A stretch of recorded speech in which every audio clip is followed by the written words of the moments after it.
Hello guys, pag-usapan lang natin ang breaking news. May pasabog nga naman kasi at exclusive na pinag-uusapan ngayon. Saludo ang lahat. Direk Cathy nagpasalamat kay Catherine at Alden Richard.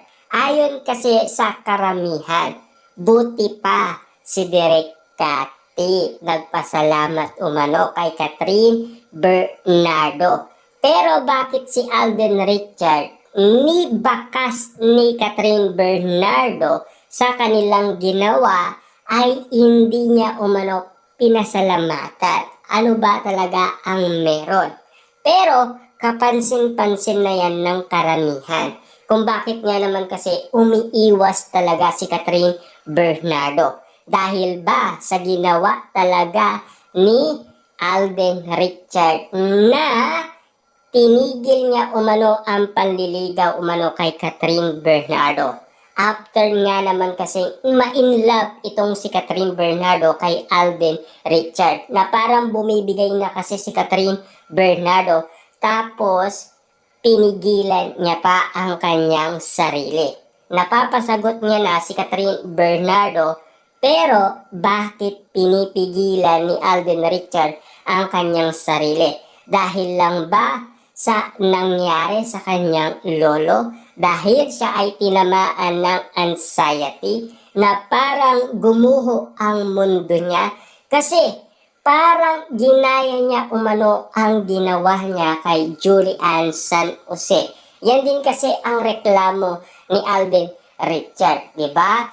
Sinabi nga naman kasi ni Julie Montes kay Alden Richard na kailangan mo talagang ibigay ang oras mo sa iyong nililigawan.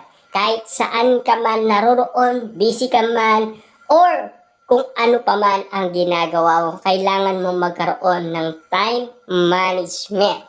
Huwag mo lang iisipin ang sarili mo. Isipin mo rin yung pinasok mo na mundo ng love life.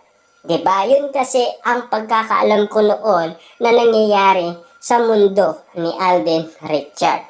Pero ngayon, dahil ba sa nangyayari umano kina Catherine Bernardo at Alden Richard, pagkakaalam ko kasi mahal na rin ni Catherine Bernardo si Alden Richard.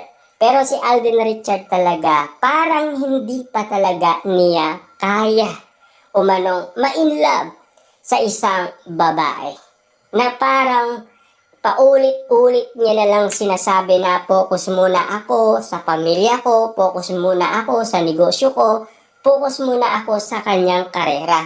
Lagi na lang ganun kasi ang issue ni Alden Richard. Kaya nga naman kasi umiiwas sa kanya ang iba't ibang mga babae tulad na lang Catherine Bernardo, Julian San Jose. Pero at least si Julian San Jose naging best friend na sila. Okay na sila. Diba? Pero si Catherine Bernardo na dati ay yung closeness nila ay nag-level up na. At pero kakaiba na ang nararamdaman ng mga Dilulu fans na Catden fans. Dahil nasilayan nila ang event ni Catherine Bernardo sa SM MOA. At nalaman kasi nila na yung event ni Catherine Bernardo natapos ng maaga. Kaya nga naman kasi nagmadali daw umalis si Catherine Bernardo. Ang inala kasi ng karamihan, sa wakas, si Catherine Bernardo ay pupunta na rin sa kanyang awarding. Yun pala, uuwi pala siya at hindi talaga siya pupunta. Yun kasi ang reklamo umano ng mga Dilulu fans, lalong-lalo na mga netizens at mga sausawerang kapitbahay kung bakit sila binabatikos sina Alden Richard at Catherine Bernardo. Lagi na lang daw si Alden Richard nagsasawa na umano ang mga netizens at mga sausawerang kapitbahay patungkol sa issue ni na Alden Richard at Catherine Bernardo. Unti-unti nang nabubura umano ang issue kina Alden Richard at Catherine Bernardo. Kaya nga naman ang iba pilit nilang binubuksan ang mga nakaraan ni na Alden Richard at Catherine Bernardo. Tulad na lang ng pagbabasted daw ni Catherine Bernardo, napag-usapan din. At lalong-lalo na, siyempre pinag-uusapan ngayon si Sharon Cuneta na boto sana kina Catherine Bernardo at Alden Richard. Kaso nga lang, wali. At nga naman kasi ang lahat ng mga umaasa. Grabe nga naman kasi ang dami ng kinilig talaga, ang dami ng naniwala na posible nga naman kasi ma-inlove ang isang Catherine Bernardo sa isang katulad ni Alden Richard. Napaibig naman talaga ni Catherine Bernardo si Alden Richard. Na-develop nga naman kasi yan sa Canada. Lalong-lalo na kasi inalagaan naman nila ang isa't isa.